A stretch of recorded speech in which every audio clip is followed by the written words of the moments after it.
ગુજરાતમાં પ્રચારના પડઘમ શાંત થઈ ગયા છે। દેશની સૌથી મોટી ચૂંટણી માટે ગુજરાતીઓ મતદાન કરવા જોવા મળ્યા છે। દોસ્તો, લોકસભાની ચૂંટણીના 3 તબક્કા પૈકી આજે ત્રીજા તબક્કાનું મતદાન યોજાયું છે। આ સાથે જ એમ કહેવાય કે ગુજરાતની પણ સીટોમાં વોટિંગ થયું છે। દેશની આર્થિક રાજધાની મુંબઈમાં ઉદ્યોગપતિઓ, રાજકીય હસ્તીઓ, ફિલ્મ સેલિબ્રિટી સહિત આમ આદમીએ ઉત્સાહભેર મતાધિકારનો ઉપયોગ કર્યો હતો। ગુજરાતમાં સરેરાશ 55% વોટિંગ થયું હતું, ત્યારે દેશના સૌથી ધનવાન વ્યક્તિ અને રિલાયન્સ ઇન્ડસ્ટ્રીના ચેરમેન મુકેશ અંબાણીએ પરિવાર સાથે પેડર રોડ પર સ્થિત વિલા થેરેસા હાઈસ્કૂલમાં વોટિંગ કર્યું હતું। જી હા દોસ્તો, આ મુકેશ અંબાણી પણ એમના મતાધિકારનો ઉપયોગ કરવા માટે મતદાન કરવા પહોંચ્યા હતા, જેમની કેટલીક તસવીરો પણ સોશિયલ મીડિયા પર ખૂબ વાયરલ થઈ હતી। એમની સાથે પત્ની નીતા અંબાણી, પુત્ર આકાશ અંબાણી, અનંત અંબાણી અને પુત્રી ઈશા અંબાણીએ પણ મતદાન કર્યું હતું। આ સાથે જ આખરે આપણને સવાલ થાય કે મુકેશ અંબાણી અને એમના પરિવારે કોને મત આપ્યો હશે અને અંબાણી અદાણી આખરે કેવી રીતે ચર્ચામાં આવ્યા છે। મોદીના એક નિવેદન બાદ અદાણી અંબાણી ચર્ચામાં આવ્યા છે, એ વિશે પણ જાણીશું। માટે વિડીયોમાં આગળ વધીએ તે પહેલા વિડીયોને એક લાઇક કરી દેજો અને હજુ સુધી આપે ચેનલને સબસ્ક્રાઇબ ન કરી હોય તો નીચે રહેલું બેલ આઇકન દબાવીને અમારી ચેનલને અવશ્ય સબસ્ક્રાઇબ કરી લેજો। ચાલો શરૂઆત કરીએ આજનો આ રોચક અને રસપ્રદ વિડીયો।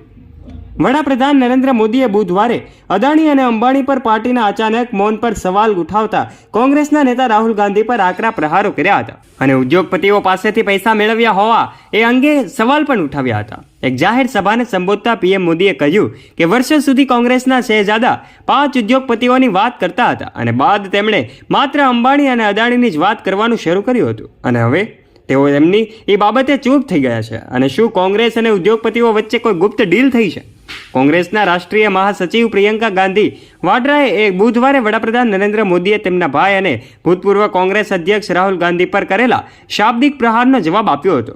તેલંગાણામાં વેમુલામુડામાં ચૂંટણીની રેલીને સંબોધતા નરેન્દ્ર મોદીએ કહ્યું હતું કે જ્યારે રફાલનો મુદ્દો બહાર આવ્યો ત્યારે રાહુલ ગાંધીએ 5 ઉદ્યોગપતિઓ પર આરોપો લગાવ્યા હતા, બાદમાં અદાણી અને અંબાણી પર આરોપો લગાવ્યા હતા।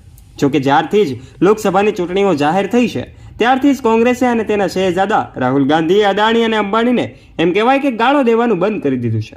દાળમાં કંઈક કાળું છે। ચૂંટણીમાં અદાણી અંબાણી પાસેથી કેટલા રૂપિયા લીધા, કાળા નાણાં કેટલા થેલા માર્યા, ટેમ્પો ભરીને નોટો પહોંચી છે, આ શબ્દો દેશના વડાપ્રધાન નરેન્દ્ર મોદીના પ્રવચનના છે દોસ્તો।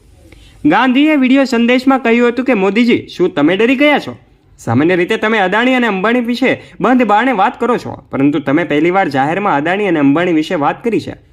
તમે એ પણ જાણો છો કે તેઓ ટેમ્પોમાં પૈસા મોકલે છે। શું આ તમારો વ્યક્તિગત અનુભવ છે? ગાંધીએ પીએમ મોદી પર નિશાન સાધતા કહ્યું હતું। કોંગ્રેસની અદાણી અને અંબાણી સાથે ડીલ થઈ હોવાના વડાપ્રધાન નરેન્દ્ર મોદીના આરોપોનો કોંગ્રેસના નેતા રાહુલ ગાંધીએ વળતો જવાબ આપ્યો હતો, સાથે જ એક પડકાર પણ ફેંક્યો હતો। રાહુલે કહ્યું હતું કે સમગ્ર દેશને ખ્યાલ છે કે ભ્રષ્ટાચારના ટેમ્પોના ડ્રાઈવર અને હેલ્પર કોણ છે। હું મોદીજીને કહેવા માંગુ છું કે તમે ડરો નહીં, અદાણી અને અંબાણીને ત્યાં તપાસ કરવા માટે સીબીઆઈ અને ઈડીના દરોડા પડાવો। મોદીના આક્ષેપો બાદ રાહુલ ગાંધીએ એક વિડીયો જાહેર કરીને આ ખુલ્લો પડકાર ફેંક્યો છે। કોંગ્રેસમાં એમ કહેવાય કે કોંગ્રેસના સોશિયલ મીડિયા એકાઉન્ટ પર શેર કરાયેલા આ વિડીયોની કેપ્શન છે, નરેન્દ્ર મોદીજી, અદાણી અંબાણી તમને ટેમ્પો ભરીને રૂપિયા આપે છે શું?